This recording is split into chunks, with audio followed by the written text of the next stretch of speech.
और आप सभी को इस बात के लिए धन्यवाद देता हूँ कि आपने अपने कीमती समय में से 5-10 मिनट का समय हम कार्यकर्ताओं को दिया। मेरे बीच कुछ ऐसे मेरी शिक्षक जिनसे मैं पढ़ा, ऐसा भी मुझे दिखाई दे रहा है, मैं उनको भी हृदय से प्रणाम करता हूँ। दूसरा, मेरा आज का विषय कुछ इस प्रकार का है, वो समझने का है। मैं आप सबको इतिहास के उन पन्नों पर ले जाऊंगा, उन पिछले पन्नों पर ले जाऊंगा, एक ऐसे परिवार पर ले जाऊंगा जिनकी 3 पीढ़ियों ने 3 पीढ़ियाँ उस परिवार की इस भारत भूमि के लिए, इस हिंदू धर्म के लिए बलिदान दी। हम दिसंबर में हैं।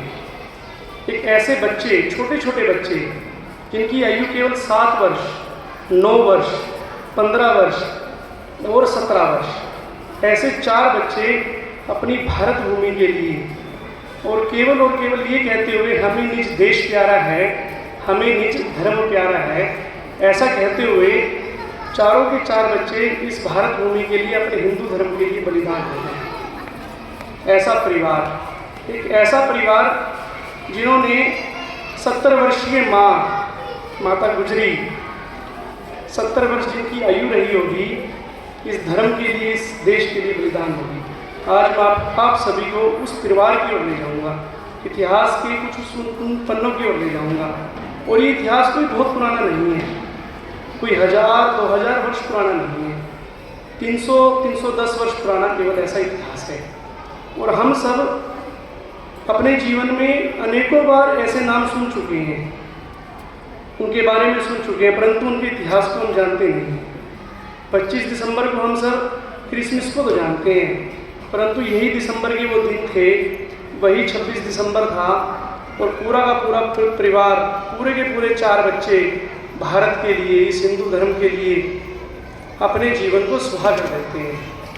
केवल इसी लक्ष्य के साथ, राष्ट्र सर्वोपरि, मेरा राष्ट्र, मेरा धर्म सर्वोपरि है। अभी ध्यान करते हैं, हम थोड़ा सा पीछे पहुँचते हैं 1700 के आसपास। अभी 2022 चल रहा है, 322 वर्ष पहले पहुँचते हैं 1700 ईस्वी में। 1700 ईस्वी में क्या होता है? भारत भूमि होती है। भारत एक बहुत बड़ा अखंड भारत के रूप में भारत होता है। यहाँ पर अध्यात्म के लिए, यहाँ पर प्रत्येक ऊर्जा से बहुत सुंदर एक अपना भारत एक परिचय देता है पूरे भारत, पूरी दुनिया को। वह अखंड भारत है। उसके ऊपर आक्रमण होने शुरू होते हैं, आक्रमण होते होते मुगलों के आक्रमण भारत की ओर बढ़ जाते हैं। मुगलों के आक्रमण भारत की ओर बढ़ जाते हैं तो गुरु नानक देव जी जैसे एक संत, एक पुरुष का जन्म होता है।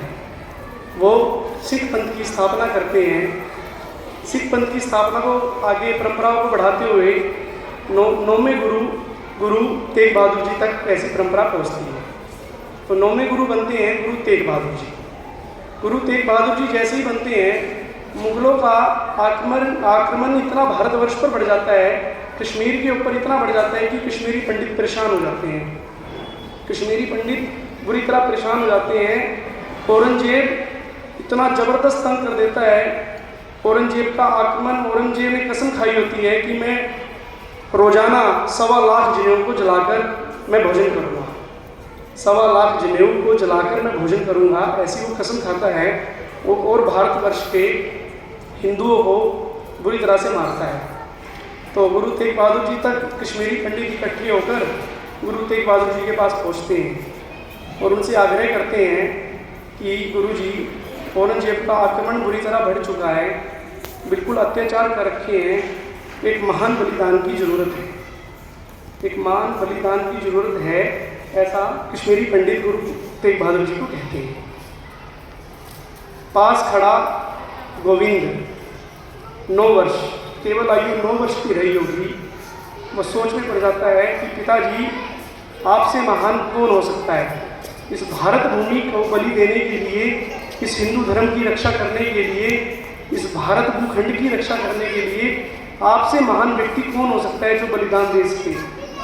एक 9 वर्ष का बच्चा अपने पिता को ये बात कहता है कि पिताजी आप जाओ और बलिदान दो। किसके लिए? भारत के लिए, इस भारत भूमि के लिए। अपने देश के लिए, अपने धर्म के लिए। तो गुरु तेग बहादुर जी खुश हो जाते हैं और वो कश्मीर के जो पंडित हैं उनको कहते हैं, जाओ औरंगजेब को कह दो गुरु तेग बहादुर दिल्ली आ रहा है और वो बलिदान देगा। ऐसे ही 11 नवंबर 1675 को गुरु तेग बहादुर जी का दिल्ली के अंदर चांदनी चौक पर सर कलम कर दिया जाता है, उनका बलिदान हो जाता है इस हिंदू धर्म के लिए। इस धर्म के लिए आज उसी स्थान पर चांदनी चौक पर गुरुद्वारा श्री शीशगंज साहिब के नाम से वहाँ गुरुद्वारा है, बिल्कुल चांदनी चौक पर वहीं गुरु तेग बहादुर जी का बलिदान रहता है। और आगे बढ़ते हैं थोड़ा सा। अभी गुरु गोविंद सिंह जी जो 9 वर्ष के और जो उनके पुत्र थे वो गुरु गद्दी संभाल लेते हैं। वो 10 गुरु बनते हैं, 10वें गुरु बनते हैं, गुरु गद्दी पर बैठ जाते हैं। उनके अभी गुरु तेग बहादुर जी की धर्मपत्नी, उनका नाम होता है माता गुजरी। उनसे गुरु गोविंद सिंह जी बनते हैं। गुरु गोविंद सिंह जी गुरु बन जाते हैं। उनके आगे 4 पुत्र होते हैं। 4 पुत्रों के नाम कुछ इस प्रकार हैं: अजीत सिंह जी, जुझार सिंह जी, जोरावर सिंह जी और फतेह सिंह जी। क्रम से आगे बढ़ते हैं। 1700 ईस्वी आती है। 1700 ईस्वी आते आते आक्रमण फिर मुगलों के बढ़ जाते हैं। गुरुद्वारा आनंदपुर साहब में गुरु गोविंद सिंह जी अपने 4 बच्चों के साथ बैठे होते हैं, रहते हैं वहाँ पर। औरंगजेब कुरान की शपथ लेता है और क्या कहता है कि गुरुवर मैं आपको कुछ नहीं कहूँगा, आप परिवार सहित तसल्ली से आनंदपुर साहब को छोड़ सकते हो और यहाँ से जा सकते हो। ये औरंगजेब कुरान की शपथ लेकर ऐसा कहता है, परंतु इन मुगलों का सदा एक काम रहा है विश्वासघात करना। जैसे ही गुरुजी अपनी माँ, उनके गुरु गोविंद सिंह जी अपनी माँ माता गुजरी के साथ और अपने 4 बच्चों के साथ निकलते हैं, 1705 में चमकौर का भयानक युद्ध होता है। मुगल एकदम आक्रमण करते हैं, वहाँ से परिवार बिछोड़ा हो जाता है। क्या होता है, जो गुरु गोविंद सिंह जी थे अपने दोनों बड़े पुत्रों के साथ, अजीत सिंह के साथ और जुझार सिंह जी के साथ निकलते हैं, और माता गुजरी अपने 2 छोटे पुत्रों के साथ, अपने गुरु गोविंद सिंह जी के 2 छोटे पुत्रों को लेकर निकलती है। उनका नाम था फतेह सिंह और जोझावर सिंह। अभी क्या होता है, माता मरिंडा पंजाब में एक जगह है, वहाँ पर ये सब चल रहा होता है। मरिंडा से माता निकलती है, माता गुजरी अपने दोनों छोटे पोतों को लेकर निकलती है और गुरुजी अपने दोनों बड़े पुत्रों को लेकर निकलते हैं। सरसा नदी, यही दिसंबर के वो दिन थे।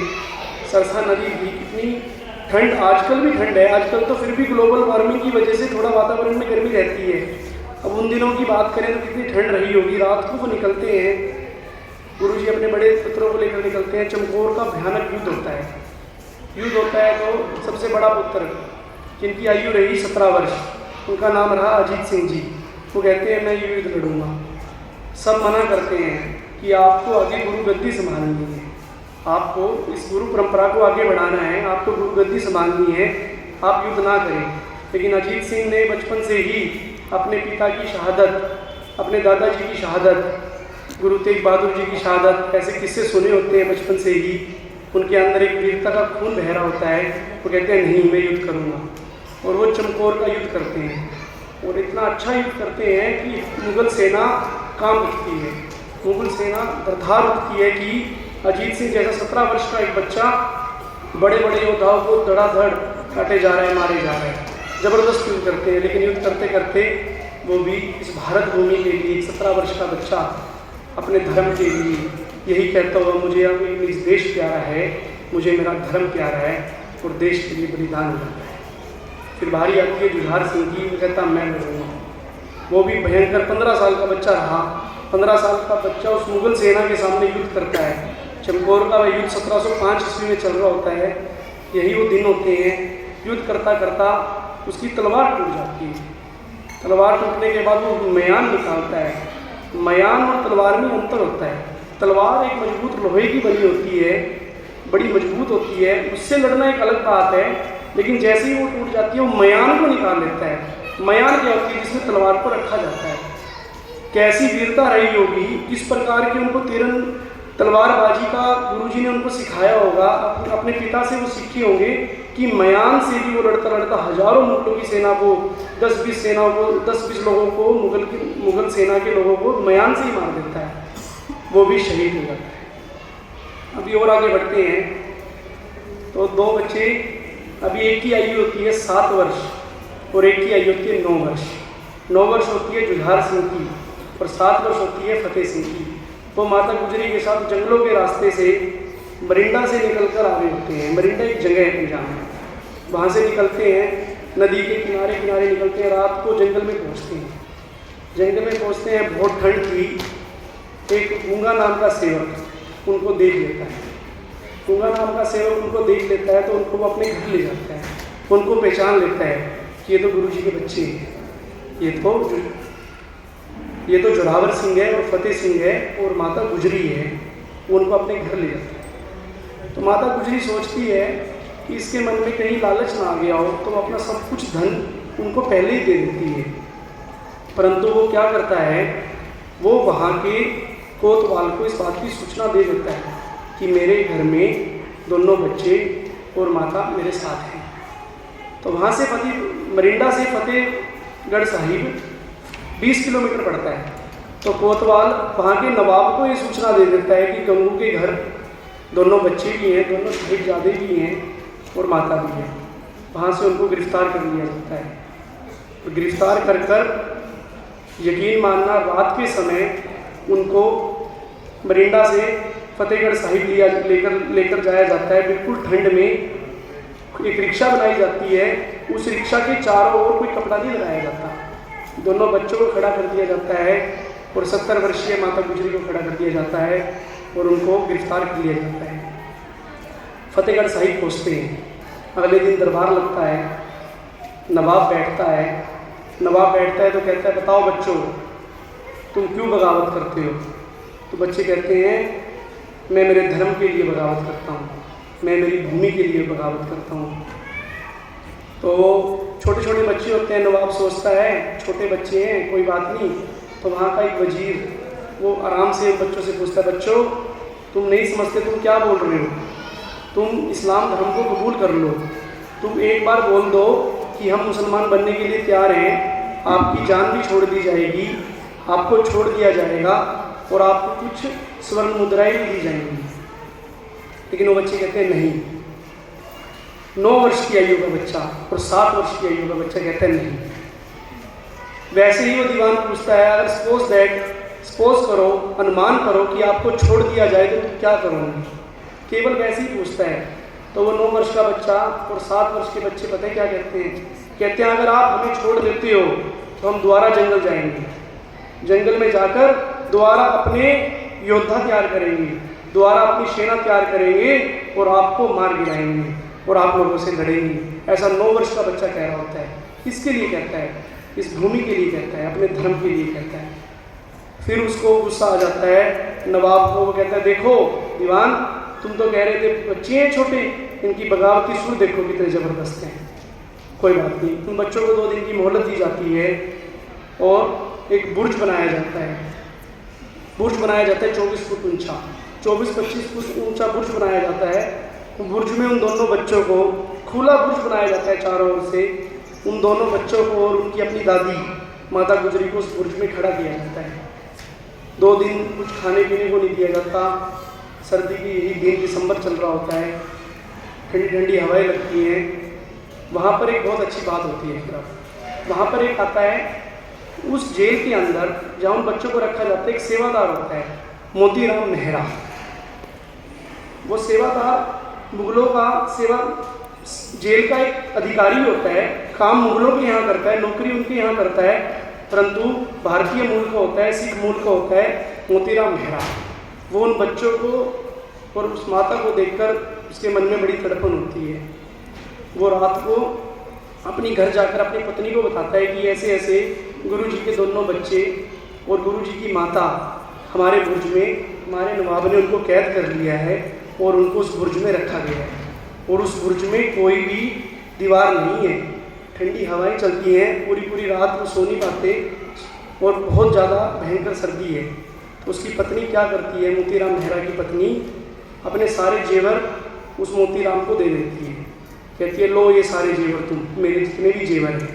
कैसा बलिदान होता है आप देखना। वो दे देती है और कहती है तुम उन सिपाही जो उन बच्चों की रक्षा करते हैं, तुम उनको ये सब देकर और इनको गरम गरम दूध की पिलाने की व्यवस्था करो। तो मोतीराम मेहरा वो सारे अपनी पत्नी की जेवर ले आता है और जो बुर्ज के चारों ओर जो बच्चों की रक्षा करने के लिए मुगलों ने सिपाही रखे होते हैं, वो उनको रिश्वत के तौर पर उसको दे देता है कि मुझे बस इतना कर दो कि मुझे इन बच्चों को दूध पिलाने दो। तो ऐसा 2-3 दिन चलता है। वो उन बच्चों के लिए गरम गरम दूध लेकर आता है, वो बच्चे पी लेते हैं, माता पी लेती है। तो 2-3 दिन बीतते हैं तो ऐसे ही होता है कि नवाब को ये बात भी पता लग जाती है, भाई मोतीराम ऐसा करता है। मोतीराम को बुलाया जाता है, बच्चों की को छोड़ दिया वो तो एक अलग बात है। अब मोतीराम को बुलाया जाता है द्वारा, ऐसे ही जैसे हम सब बैठे हैं ऐसे ही सिंहासन लगता है, नवाब बैठता है, पूरे के पूरे मंत्री राजा वगैरह बैठते हैं और उस मोतीराम को बुलाया जाता है कि मोतीराम तू नौकरी तो हमारे यहाँ करता है, लेकिन तूने ऐसा किया? कहता हाँ मैंने ऐसा किया क्योंकि मुझे भी मेरा धर्म प्यारा है। मोतीराम ऐसा कहता है। मोतीराम को कहा जाता है कि चलो कोई बात नहीं, तुमने ये गलती तो कर दी, कोई बात नहीं, लेकिन तुम अगर चाहो, तुम्हें अगर अपनी जान प्यारी हो, तुम इस्लाम कबूल कर लो। मोतीराम कहते हैं नहीं, जब 7 वर्ष का आयु का बच्चा और 9 वर्ष का आयु का बच्चा के अंदर इतना दृढ़ संकल्प हो सकता है तो मेरे अंदर क्यों नहीं? कहते नहीं, मैं इस्लाम कबूल नहीं करूँगा। उस मोतीराम की, उसको 7 वर्ष का एक छोटा बच्चा होता है उस मोतीराम के, नारायण। मोतीराम स्वयं होता है, एक उसका बच्चा होता है 7 वर्ष का नारायण, एक उसकी माता होती है, एक उसकी धर्मपत्नी होती है। चारों को अगले दिन कोल्लू की पीड़े में पीस दिया जाता है। कैसी शहादत रही होगी कि चारों को अगले दिन, सबसे पहले 7 वर्ष के छोटे बच्चे को, फिर उनकी माँ, उसकी अपनी माँ को, उनकी धर्मपत्नी को और स्वयं उसको। लोगों में अहंकार मच जाता है, हाहाकार मच जाती है कि कितने जुल्म हो रहे हैं। सबके सामने मोतीराम को पीस दिया जाता है। अगले दिन फिर लगती है, उन बच्चों को फिर बुलाया जाता है। बच्चों को कहा जाता है बोलो तैयार हो तुम इस्लाम कबूल करने के लिए? वो बच्चे फिर कहते हैं नहीं, हम कोई तैयार नहीं है। वो बच्चे भरी दरबार में अपने पिताजी, अपने दादाजी की शहादत को सुनाने लग जाते हैं कि कैसे मेरे दादाजी ने दिल्ली के चांदनी चौक पर इस भारत के लिए, इस भूमि के लिए अपना सर कलम करवा दिया था, और तुम मुझे कहते हो कि इस्लाम कबूल कर लो। 7 वर्ष का और 9 वर्ष का बच्चा कहता है। कोई भी जलाद तैयार नहीं होता उनको फांसी देने के लिए। उनको सजा सुनाई जाती है कि इन बच्चों को दीवारों में चिनवा दिया जाए। कोई भी जलाद तैयार नहीं होता, एक जलाद तैयार होता है। वो जलाद एक शर्त पे तैयार होता है कि मैं इन बच्चों को दीवारों में तो चिन दूंगा, परंतु मेरी एक शर्त है कि मैं इन बच्चों को जब चिनूंगा उसके बाद मुझे आपको छोड़ना होगा। उसको भी कैद किया होता है मुगली सेना ने। ठीक है, मुगल सेना ये बात मान लेती है। मुगल के जो राजा थे, नवाब थे, वो वजीर खान, बहुत अत्याचारी, वो ये बात मान लेता है। उन बच्चों के लिए दीवार बनाई जाती है, उन दोनों बच्चों को दीवारों में खड़ा कर दिया जाता है।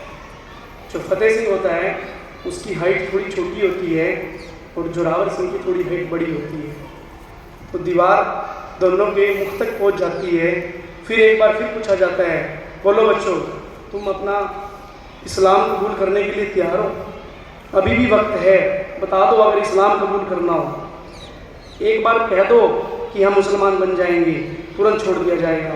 वो बच्चे फिर वाहिगुरु जी का नाम लेते हैं तो कहते हैं नहीं, हम इस्लाम कबूल नहीं करेंगे। कैसी शहादत रही होगी। अब छोटे बच्चे की दीवार छीन ली जाती है, थोड़ी सी और वो रो पड़ता है, फतेह सिंह रो पड़ता है। जोरावर सिंह बोलते हैं क्या बात, अभी तक तो तुम अपने दादा के किस्से सुना रहे थे, अभी तुम रो पड़ते हो? कहते हैं नहीं, मैं रो इसलिए रहा हूँ भाई कि मैं बाद में आया था और मैं पहले जा रहा हूँ। फतेह सिंह छोटा होता है, पहले जोरावर सिंह आता है तो बाद में फतेह सिंह का जन्म होता है। कहता है मैं रोई केवल इसलिए आ रहा हूँ कि भाई आप पहले आए मेरे, फिर आप मेरे बाद जाएंगे इस भारत भूमि के लिए। मुझे इस बात का बड़ा पछतावा है और मैं बाद में आया था और मैं पहले जा रहा हूँ मेरे भारत के लिए। दीवार छिनवा दी जाती है, दोनों बच्चे बेहोश हो जाते हैं और वो दोनों बच्चे भी इस भारत भूमि के लिए, इस धर्म भूमि के लिए शहीद हो जाते हैं। दादाजी शहीद हुए, गुरु गोविंद सिंह जी, चारों बच्चे। आगे बढ़ते हैं थोड़ा सा। अभी इतिहास की सबसे बड़ी घटना सुनाता हूँ आपको, जो आज तक आपने नहीं सुनी। अभी वो बच्चे चुन लिए जाते हैं। एक सेठ होता है टोडरमल, एक सेठ होता है वहाँ का, वो वजीर खान को अनुरोध करता है कि मुझे इन दोनों बच्चों को अंतिम संस्कार करना है। वहाँ उस बुर्ज में माता गुजरी भी अपना दम तोड़ देती है। 70 वर्षीय माता गुजरी उस बुर्ज में ठंडी हवाओं के चलते अपना दम तोड़ देती है। वो कहता है कि मुझे इन दोनों बच्चों का वजीर खान संस्कार करने दो, केवल मेरी यही इच्छा है। वजीर खान के मन में लालच हो जाता है, कहते हैं तुम्हें जितनी भूमि चाहिए इन दोनों बच्चों के संस्कार के लिए, उतनी भूमि पर तुम सोने की मोहरें लगा दो और तुम्हें उतनी भूमि दे दी जाएगी।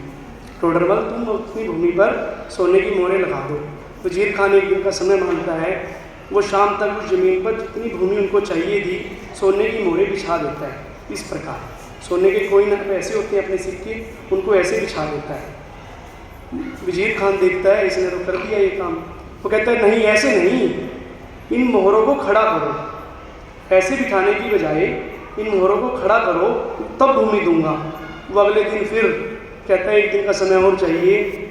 वो अपने सारी दौलत को उस खड़े करके मोहरें बिछा देता है। वजीर खान को बड़ा कमाल लगता है। वो उन दोनों बच्चों की शव को सेठ टोडरमल को सौंप देता है। वहाँ उनका अंतिम संस्कार होता है। उसके बाद वो वजीर खान उस टोडरमल को भी, उसकी सारी संपत्ति को भी, उनके परिवार को भी नष्ट कर देता है। कैसी शहादत रही कि गुरु तेग बहादुर जी का पूरा परिवार, गुरु गोविंद सिंह जी के चारों बच्चे, किस प्रकार का इतिहास रहा होगा अपना, कि भारत भूमि के लिए, इस धर्म के लिए, इस अपने समाज के लिए एक परिवार ने अपनी 3 पीढ़ियाँ बलिदान कर दी। और हम यही दिसंबर के वो दिन, यही वो ठंडी रातें इस हिंदू धर्म के लिए। इसी प्रकार मेरा आप सबसे यही आग्रह है कि हम दिसंबर में 25 दिसंबर क्रिसमस को ना याद रखते हुए, वो एक अलग मत है, उसको अपना इतिहास उनसे बहुत बड़ा है। हमारे इतिहास में तो वो वीरता है जिसमें एक 7 वर्ष का, 9 वर्ष का, 17 वर्ष का और 15 वर्ष का बच्चा इस भारत भूमि के लिए, समाज के लिए, हिंदू राष्ट्र के लिए, हमें निज देश प्यारा है, हमें निज धर्म प्यारा है कहते हुए अपना बलिदान दे देता है। मेरी तो आप सबसे यही आग्रह है, यही आने का मेरा मकसद था कि हम थोड़ा सा इन बच्चों के बारे में पढ़ें। और 26 दिसंबर बाल वीर दिवस के रूप से आज भारत सरकार ने, हरियाणा सरकार ने भी मनाना शुरू कर दिया है। 26 दिसंबर का दिन वीर बाल दिवस के रूप में हम सब इसको पढ़ेंगे, इस इतिहास को पढ़ेंगे और मैरी क्रिसमस ना बोलते हुए, इस प्रकार इतिहास को पढ़ते हुए हम अपना जीवन को चलेंगे, अपने इतिहास को पढ़ने का हम प्रयास करेंगे। इतना ही आप सबसे आग्रह है। धन्यवाद जी।